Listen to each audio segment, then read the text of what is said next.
Hi everyone. I'm looking forward to today because today I'm going to peel back the curtain a little bit for you and show you what I would think of as a recruiter when it came to finding people that I could hire. Um, so going back to my days as actually like constant recruiting, there were kind of three main things or three main channels I could find people. I could do outbound, which was like people that I was hunting.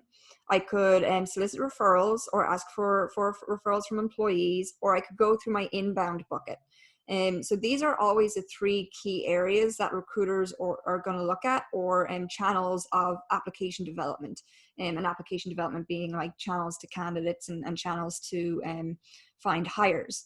Um, I can go through this a little bit more in depth in terms of pass-through rates and where we find the most impact. But what you can really see is, for me as a recruiter, anything that I did outbound and that I spent my time hunting and like engaging with people and nurturing relationships, or anyone that came in as a referral, they always took preference and always do take preference. So much so that what ultimately resulted happening pretty consistently is that 60 to 70% of hires that I would have made as a recruiter, or that our recruiting functions would have made, were from referrals and outbound, and leaving only 30 to 40% of hires coming from inbound applications.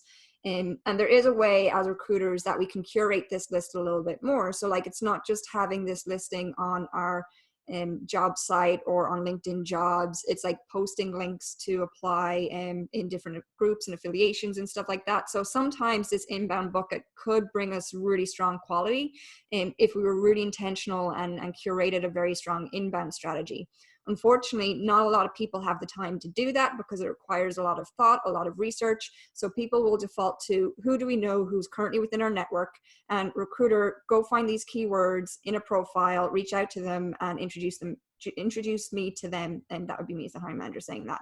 So to give you some more insight, whenever I was hunting, what I would do first and foremost is look at LinkedIn. And then other things would be then network mining. So I would go through teams that I worked with and mine their networks. I would then also maybe, if I was looking at technical roles, look at things like GitHub, maybe look at Twitter for like anyone who's following certain groups or associations. I would then look at group affiliations. I knew some managers had some biases towards certain schools, so I would look at graduates from those schools and try reach out to those people if they also had those keywords. Again, a lot of my time was predominantly focused on LinkedIn. And so as much as you're looking at your resume and cover letter and all that good stuff, you want to make sure that your LinkedIn is pretty strong as well. Resumes are not the place to pepper with all the keywords in the world. LinkedIn is more that place, and you can do that very thoughtfully and very intentionally. And the LinkedIn search algorithms are pretty strong with their keyword matching as well.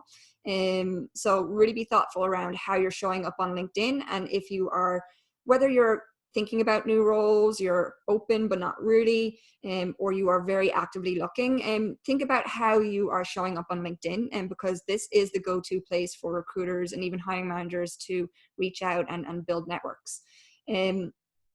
For referrals, what I'm hoping to show you a little bit more later on is just the power of networking and long-term relationship building. Referrals, you can go on LinkedIn, you can find people, you can connect with them and say, hey, do you mind referring me?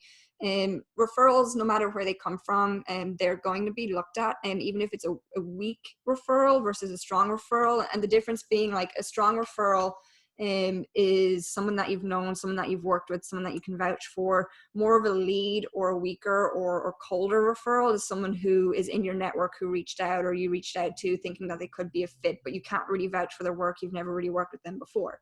There's a place for both of those, and there's networking tactics and approaches that will help for both of those kinds of referrals. So like when I think about me in my own career, I have a list of people, and I've even been A/B testing this with my own job searches in the past, where I've had referrals or have been hunted. I've gotten through the process a lot faster, and I've actually been spoken to, versus when I've been applying, it's waiting a long time and then either getting an email that the role is closed, or I'm not a fit, or yes, let's have a conversation. But the time it's taken for me to get that conversation compared to when I've been referred or hunted has been very, very different. So as much as possible, you want to start thinking about, you know, if a recruiter is looking for a profile like mine, what are they going to be searching for?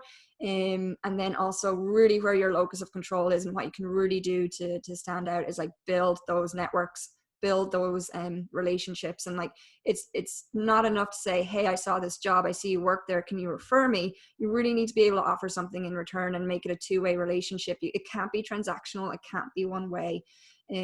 So I'm looking forward to sharing more content in terms of like how you build relationships, either virtually or from past experiences. And it's always important to remember, like, people that you work with are going to be your referrals for the future. So always be thinking about how you're managing those relationships and how you're interacting with the people around you. Likewise, where referrals have had the power to do a lot of good, and back channels and previous experiences with employees have had the power to stop someone's application in its tracks. So you know, so I've seen this happen with employees where I was like, hey, I've referred this person, they asked me to refer them, and I didn't feel comfortable saying no, but I have worked with them in the past, I wouldn't really recommend them, can you just do them a courtesy call? I have seen that happen so many times.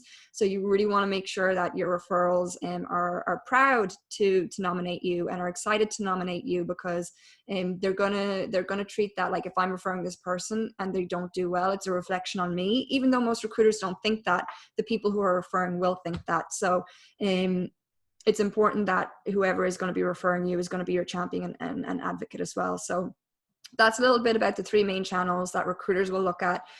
First and foremost is referrals, followed by outbound, followed by inbound. And then depending, sometimes it can be more referrals and inbound focused. And then sometimes it can be more just inbound and outbound focused if the company is very small and there's not a lot there in terms of referrals. So recruiters will employ different like strategies against those three channels to try and fill their pipeline and ultimately make hires. So now that you know that, you can really go and tailor your applications and tailor your job search to hopefully see more success. So I hope that was helpful, and I will see you very soon. Take care. Bye.